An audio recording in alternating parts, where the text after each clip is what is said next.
Oui, merci Monsieur le Président. Je voudrais revenir simplement sur le PPI. Je ne vais pas faire de commentaires sur le reste. Voilà, donc je trouve que faire évoluer ce PPI 2017-2021 par une actualisation qui prend en compte les adaptations de programmes et les évolutions d'enveloppe financière n'appelle pas d'objection de notre part, dès lors que les priorités de ces investissements ont été définies en concertation entre la région et les chefs d'établissement. Nous voterons donc favorablement cette délibération. Néanmoins, je souhaiterais formuler 2 vœux. Un dont vous avez parlé quand même assez largement tout à l'heure. Tout d'abord, et afin de répondre à l'exigence climatique, il nous apparaît indispensable d'inscrire le plus souvent possible des travaux qui vont vers plus de rénovation thermique des bâtiments, mais aussi vers plus de transition énergétique. Et vous avez donné quelques exemples que je voudrais aussi relayer.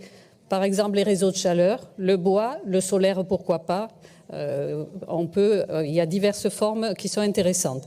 Ceci nous permettra par la même occasion de mettre en œuvre certaines mesures de la loi climat et résilience.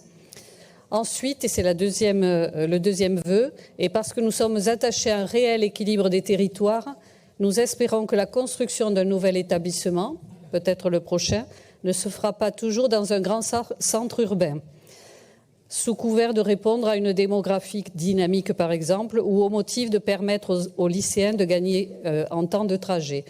Car en milieu rural aussi, nos lycéens sont affectés par les mauvaises conditions de transport. Donc j'espère qu'on en aura un, par exemple, dans le Lot-et-Garonne, en milieu rural plutôt. Merci, Monsieur le Président.